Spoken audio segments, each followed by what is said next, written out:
আমরা আজকে সূরাতুল কাহাফের 28 নম্বর আয়াত এর আলোকে আমাদের দেশে বা পৃথিবীর প্রত্যন্ত অঞ্চলে যেই সমস্ত পদ্ধতিতে মানুষ আল্লাহর নৈকট্য অর্জন করে সেই পদ্ধতিগুলাকে আমরা তরিকা বলি, এবং যারা এগুলো আমাদেরকে শিক্ষা দেয় তাদেরকে আমরা পীর বা মুর্শিদ বলি।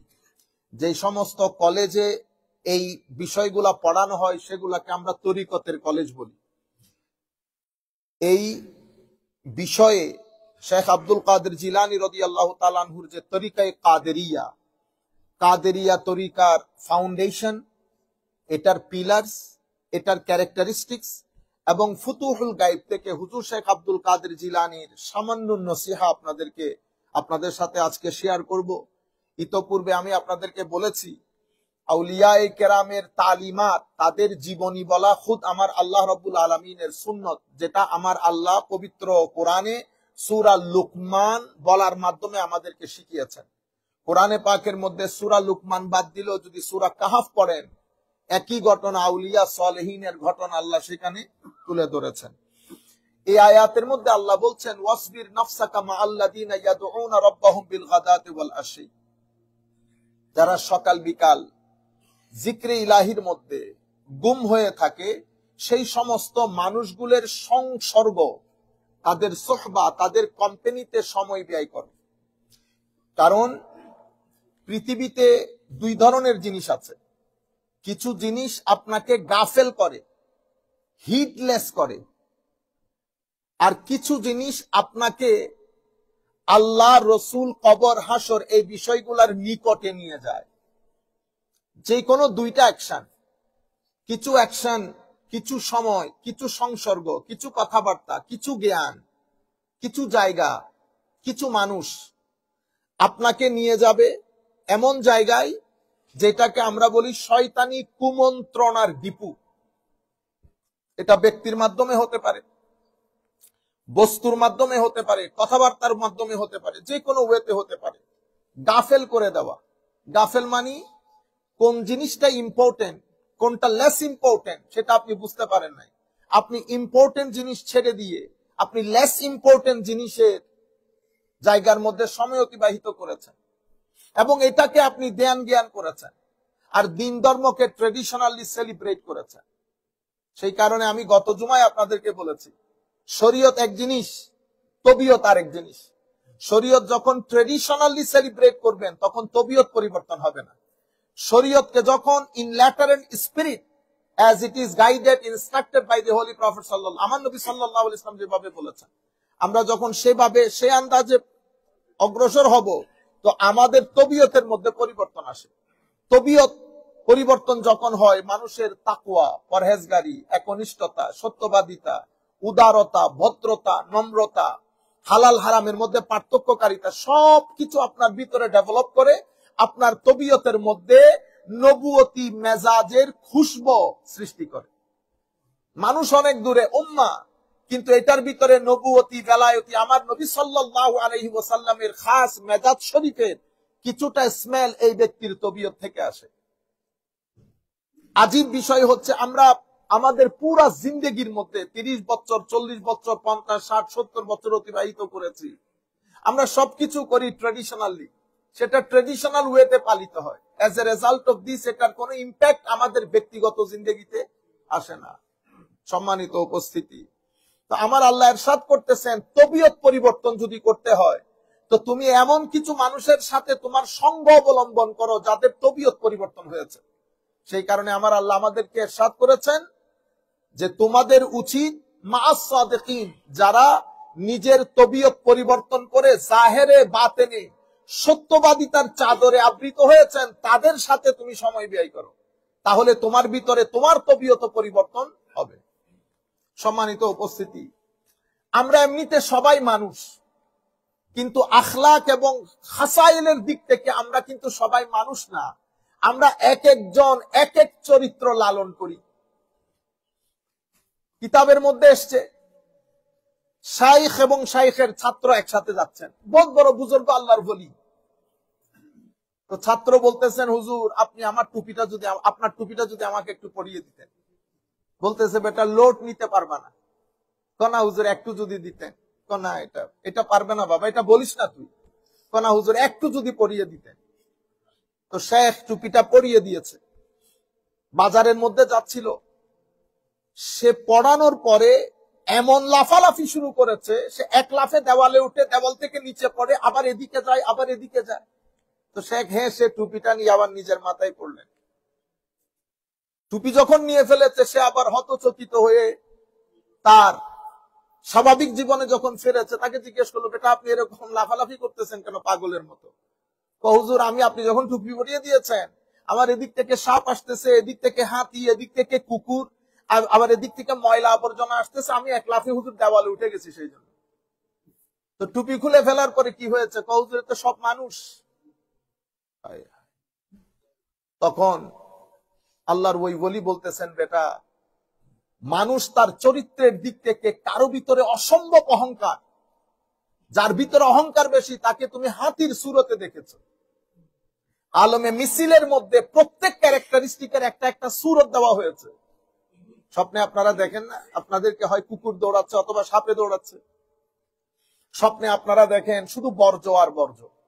আমরা দেখি সবাই আমাদের ব্যক্তি জীবনে এই ধরনের স্বপ্ন দেখাও আল্লাহর রহমত। আল্লাহ বান্দাকে তার অন্তরের হালত সম্পর্কে অবগত করে তাকে ওয়েকেনিং কল দিচ্ছে, বেটা ফেরত আয়, উম্মত বান্দা ফেরত আয়। তো হুজুর এরপরে আমি বামে যখন যাচ্ছি দেখি একটা সাপ দৌড় দিয়েছে আমার দিকে।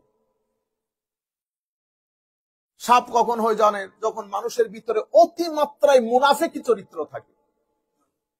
অতিমাত্রায় এই মানুষগুলো, এই ধরনের ক্যারেক্টারের লোক ইসলামের সবচেয়ে ক্ষতি সাধন করেছে এই ক্যারেক্টারের লোকগুলা, কাফের না। আপনারা বুঝতে পেরেছেন?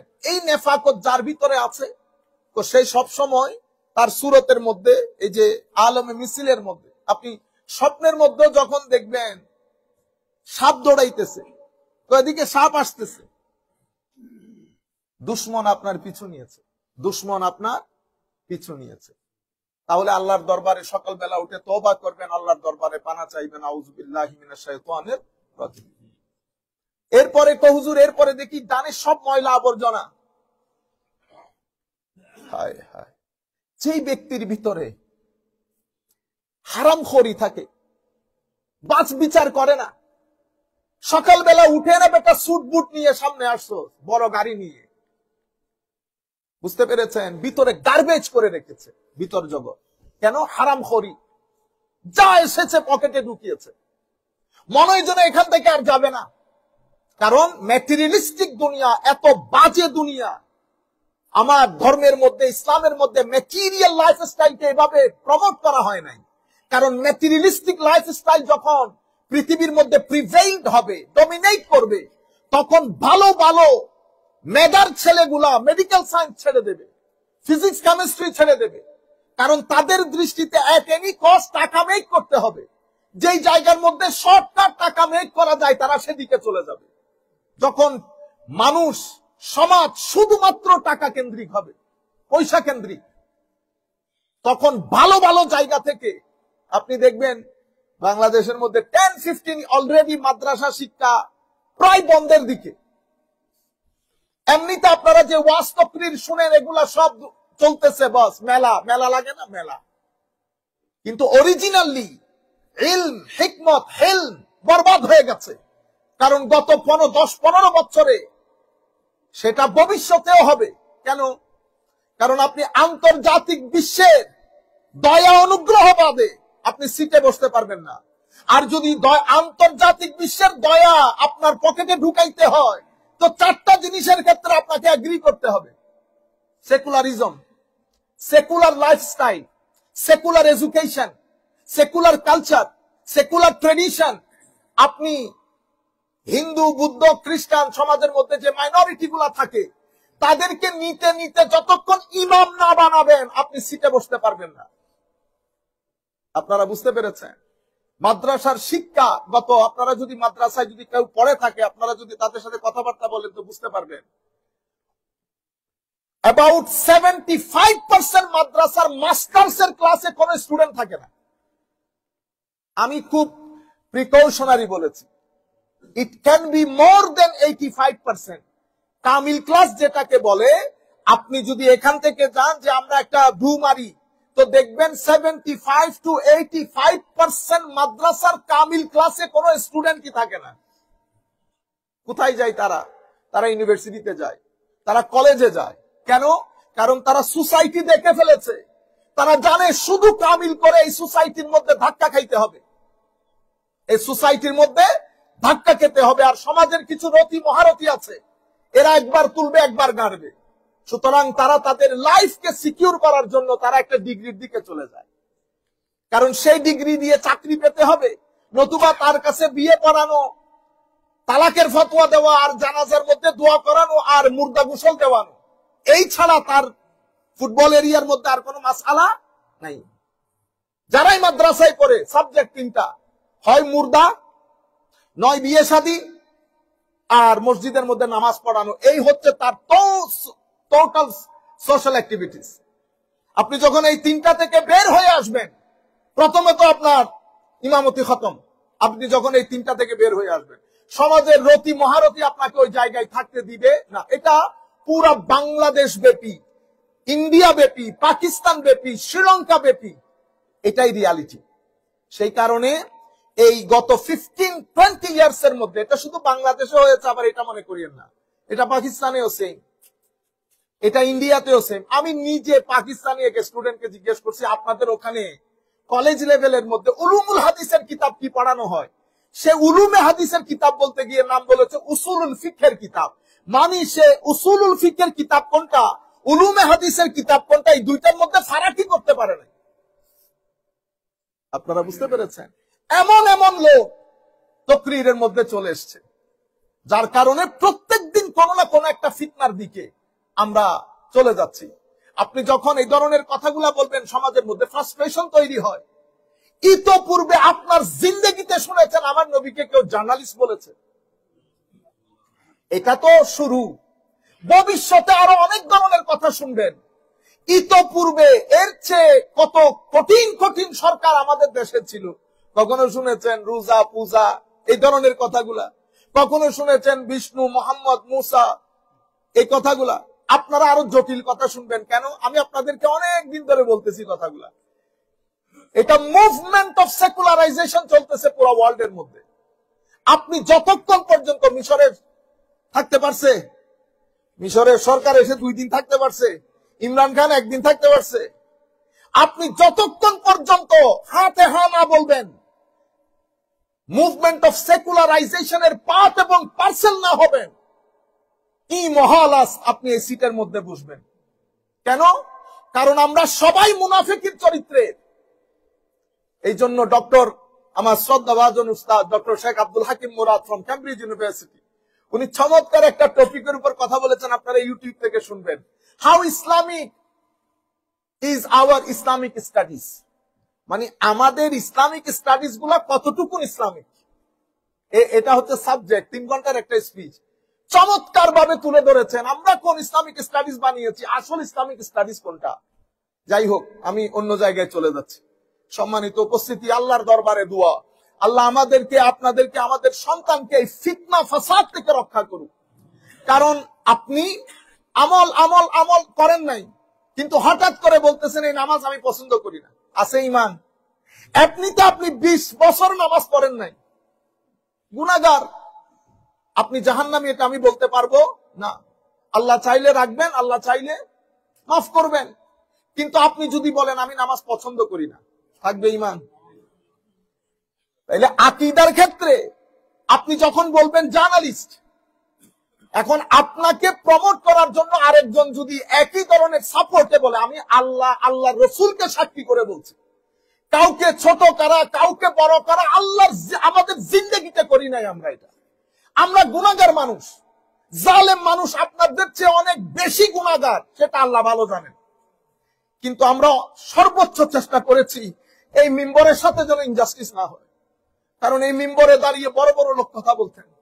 আমরা কাউকে বড় করার জন্য, কাউকে ছোট করার জন্য বলে থাকলে আল্লাহ মাফ করে দেখ আমাদেরকে।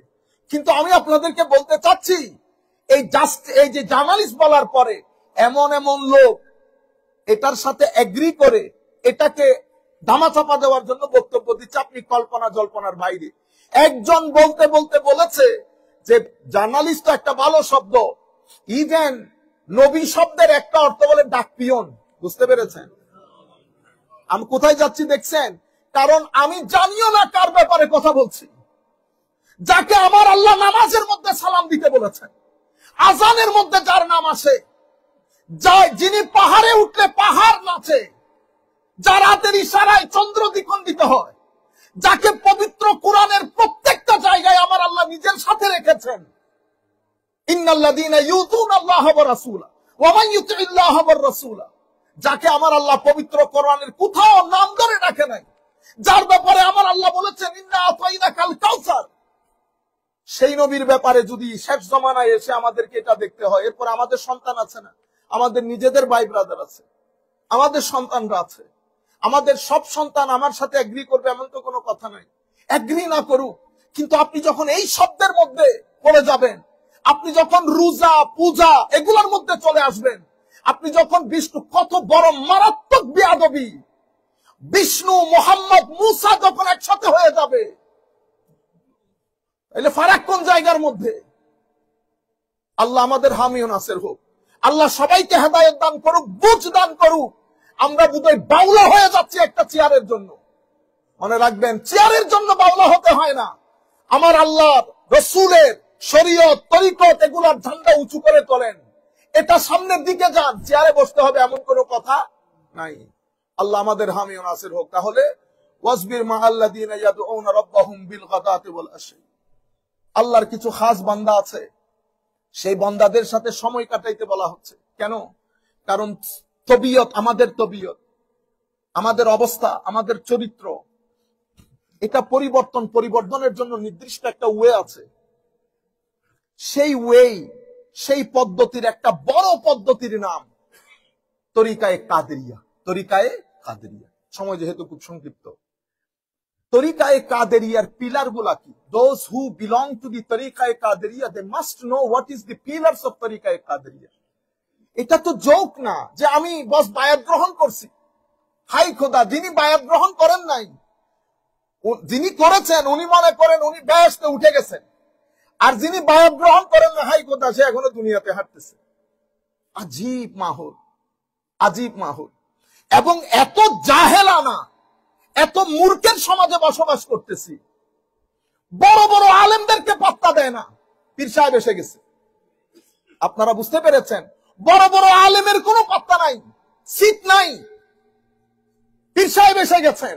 আরে জানেও না দুই পীর, পীর এবং আলেম একসাথে বসা কার মকবুলিয়ত আমার নবীর দরবারে জাহেল মূর্খ জানেও না, পীরের জন্য পাগল হয়ে গেছে। এই বাংলাদেশ, ইন্ডিয়া, পাকিস্তান, মেইনলি শিখেছি পাকিস্তান থেকে। আমি ইংল্যান্ডে আমাদের মসজিদের মধ্যে হেন কোন পাকিস্তানি পীর নাই, আসে নাই। আফসোস, সদ আফসোস, ম্যাক্সিমাম পীরকে আমার নিরেট জাহেল এবং ভণ্ড মনে হয়েছে। নাই দিন, নাই ধর্ম, নাই শরীয়ত, নাই তরিকত, শুধুমাত্র মামা গলে। আর আমাদের লোকজন মাদ্রাসা বলেন, আলেম উলামা বলেন, পীর সাহেব আসে পকেট ভরে দাও, এটা আমাদের টেন্ডেন্সি। সারা 3-4 ঘন্টা আলেম উলামা তাকরীর করে আমাদের ইংল্যান্ডে, যাওয়ার সময় 300 পাউন্ড দেয়। আর এক নাত খা 30 মিনিট এসে নাত পরে আরেক মাহফিল, তারপরে আরেক মাহফিল, তারে আমরা 1200 পাউন্ড দিই একসাথে। আপনারা বুঝতে পেরেছেন? এই আমদাদি ইনজাস্টিস হয়। পাকিস্তান থেকে সেটা সোজা বাংলাদেশে গিয়ে ঢুকে। আপনারা বুঝতে পেরেছেন? তরিকতের তো পর্যন্ত আমরা জানি না, চিনি না, বুঝি না। হুজুর শেখ আব্দুল কাদের জিলানী রাদিয়াল্লাহু তাআলা আনহু বলতেছেন, তো তরিকতের pillar, there are 3 pillars of তরিকায়ে কাদেরিয়া. So if I belong to তরিকায়ে কাদেরিয়া, I must know the pillars. The first pillar, হুজুর বলতেছেন, বেটা আমার তরিকার প্রথম পিলার হচ্ছে as-sidq, সিদক, সততা, সত্যবাদিতা।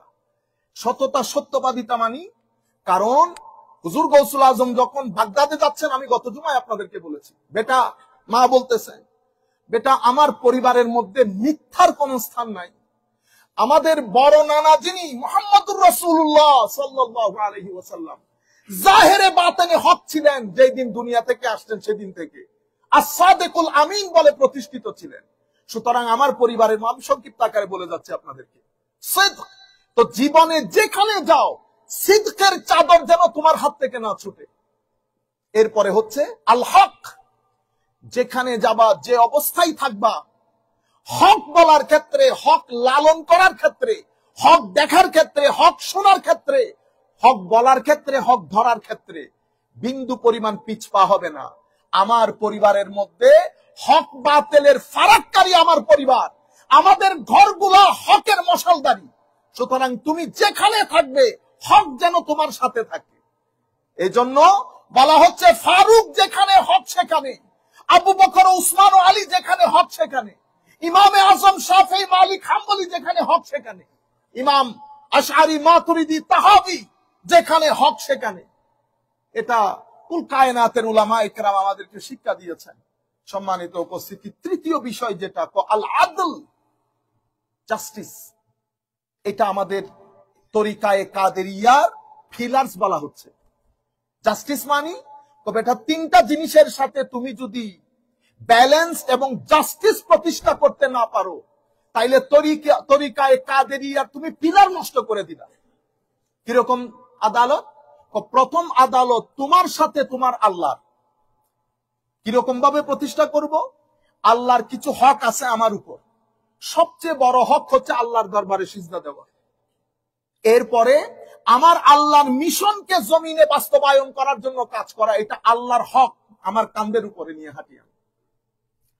এরপরে আল্লাহর সৃষ্টির সাথে আদালত প্রতিষ্ঠা করা। কোন সৃষ্টি একটা পিঁপড়া পর্যন্ত আমার মাধ্যমে কোন জুলুমের শিকার হইল কিনা। মনে রাখবেন, সত্যিকার তাকওয়া পরহেজগারি আমার নবীর সাথে নিসবত যে ব্যক্তির মধ্যে থাকবে, সেই ইলেকট্রিক ব্যাট দিয়ে একটা মশা মারার সময়ও তার ভিতরে ক্লিক করে উঠবে, আল্লাহ আমি কোন আগুন দিয়ে সাজা দিতে নিষেধ করেছে তোমার নবী, আমি কোন ওই জুমরার মধ্যে পড়ে যাচ্ছি কিনা। যখন আপনার ভিতর থেকে এই আওয়াজ বের হবে, এটা রুহের আওয়াজ, কলব বাতেনের আওয়াজ। আমি ছেলেদেরকে বলছি, কলব বাতেনের আওয়াজ বড় আওয়াজ। বেটা মনে রাখবেন, এই আওয়াজ শোনার চেষ্টা করবেন, সেটাই করেন যেটা আপনার কলব বাতেন ভিতর থেকে আওয়াজ দিচ্ছে। 50-50, দুইজনে 20 টাকা 10 টাকা 10 টাকা করে ভাগ করে নিলাম, এটা ইনসানিয়ত, এটা ইনসানিয়ত। 10 টাকা 10 টাকা আপনি পাওয়ার পর আপনারে 3 টাকা বাড়াই দিলাম, এটা কলব বাতেনের আওয়াজ, কলব বাতেনের আওয়াজ। আর কিচ্ছু হবে না, কিচ্ছু হবে না, আমাকে দিয়ে কিচ্ছু হবে না। আমাদের ছেলেরা এটাই করে। প্রথমে তো একদিনে পয়সা আলা হয়ে যেতে হবে, প্রথম মাস থেকে $10,000 ইনকাম হইতে হবে। আর উইতের আছে, এর আছে, এর আছে করতে করতে পারে না, পাগল হয়ে যায়। যেখান থেকে পারে টাকা পয়সা নিয়ে নেয়। মনে রাখবেন, হারামের 1 টাকা যদি পকেটে যায়, 1 টাকা, অনেক টাকা না।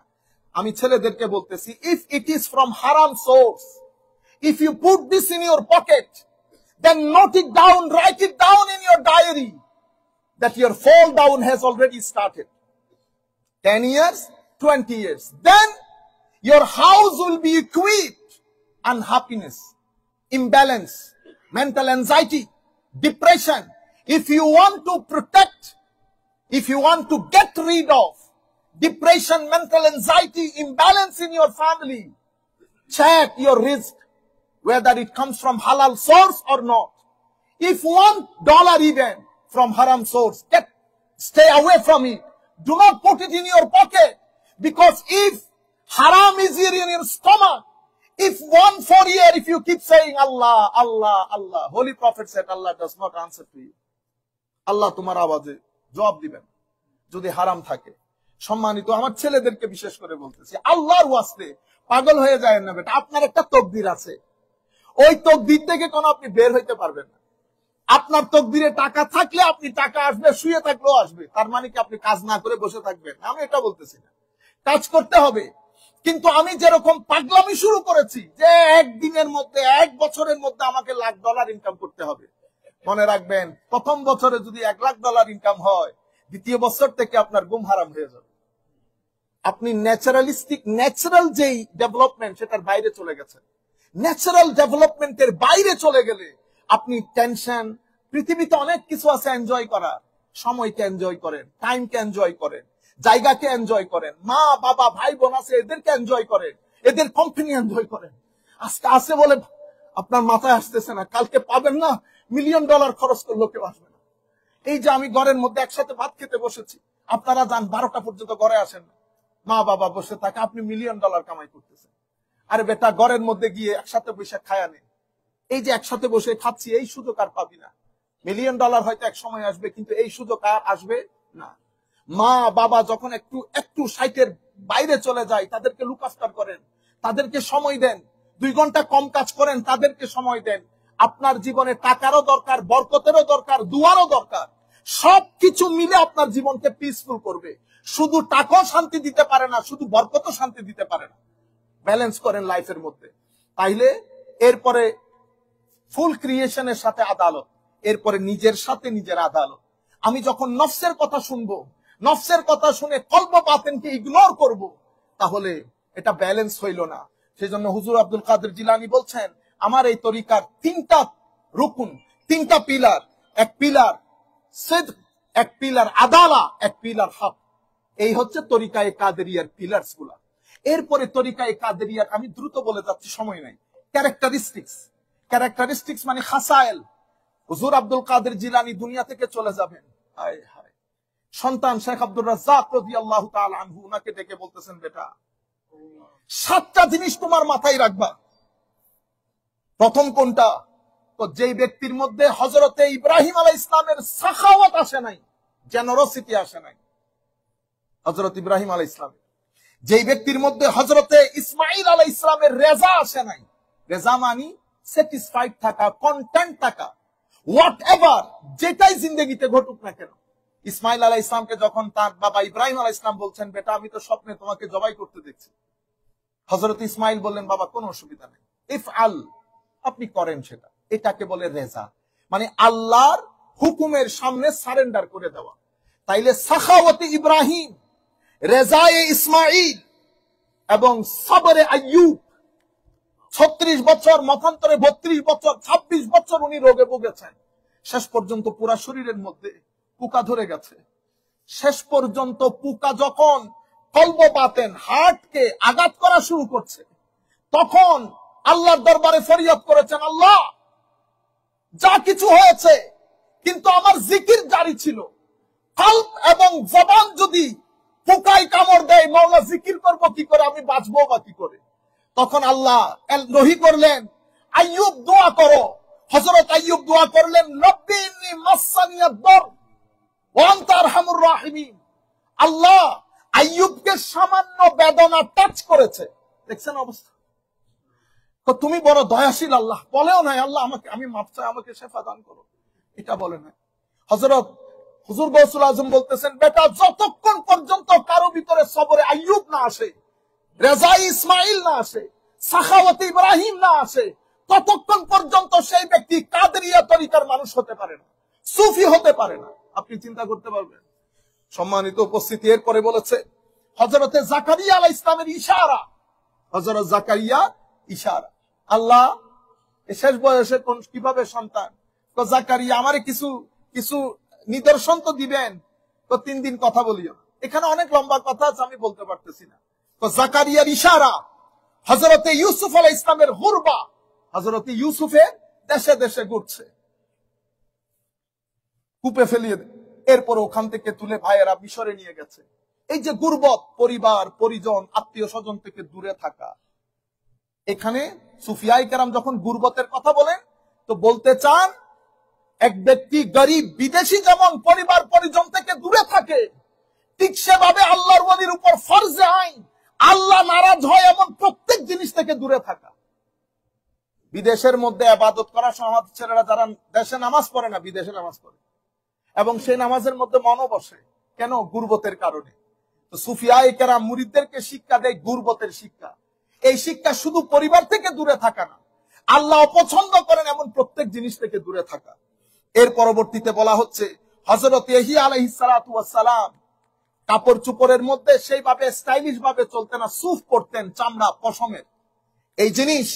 এবং ফাইনালি হযরত ঈসা আলাইহিস সালামের সিয়াহা, দেশে দেশে সফর করা।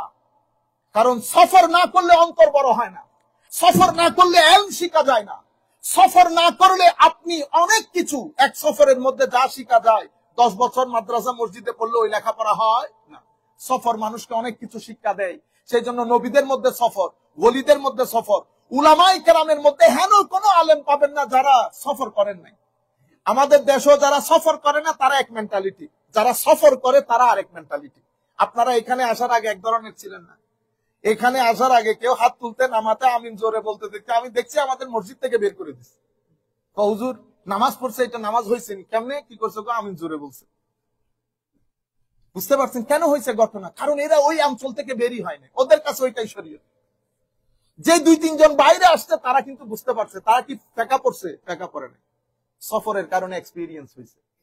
সম্মানিত, এরপরে আমার নবীর ফকর, ফকর মানে গরিবই না, ফকর মানে হচ্ছে আমি পয়সাওয়ালা হইতে পারি, কিন্তু পয়সাওয়ালা হইতে গেলে এটা আমাকে আল্লাহর জিকির থেকে দূরে রাখবে। সেই কারণে আমি এই জিনিসটাকে প্রেফার করলাম, যাতে সদা সর্বদা আল্লাহর সোহবতের মধ্যে আমার দিন কাটাইতে পারি।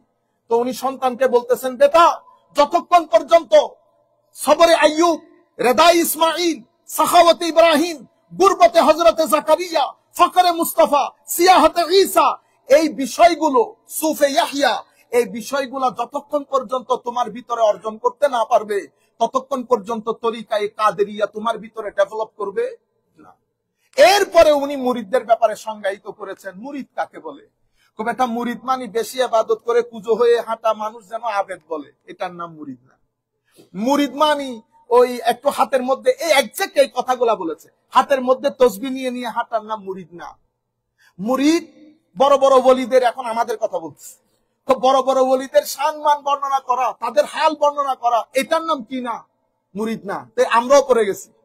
মুরিদ কাকে বলে? হায় হায়, যার অন্তঃকরণে, সামগ্রিক জীবনে, কলব বাতেনে যেই এক নিয়ত হয়ে গেছে যে কোনো মূল্য আল্লাহর রেজামন্দি অর্জন করবে, জিকিরের মাধ্যমে, মুজাহাদার মাধ্যমে, তওবার মাধ্যমে, ওয়ারার মাধ্যমে, তাকওয়ার মাধ্যমে, ইখলাসের মাধ্যমে, সোহবতের মাধ্যমে, রাতের ইবাদতের মাধ্যমে, ফারাইজে দ্বীন নওয়াফিল এর মাধ্যমে, সেই ব্যক্তিকে মুরিদ বলে। আল্লাহ রাব্বুল আলামিন আমাদের হামি ও নাসির হোক। এরপরে উনি তাসাউফের উসুস বর্ণনা করেছে, ফাউন্ডেশন, 7টা ফাউন্ডেশন বর্ণনা করেছে। শেষে গিয়ে বলেছে আমার এই তরিকার এই 7টা হচ্ছে ফাউন্ডেশন, এটা হচ্ছে রোকন, এটা হচ্ছে খাসায়েল। কিন্তু আনফরচুনেটলি আমরা যারা এটা সেলিব্রেট করি, পালন করি, এটার সাথে যুক্ত, আমরা প্রায় 99% এই বিষয়গুলো সম্পর্কে জানি না। আমরা তাসাউফ মনে করি জিকির করাকে, আমরা তাসাউফ মনে করি শুধু বায়াত হওয়াকে, আর বাকি আমাদেরকে বলাও হয় না।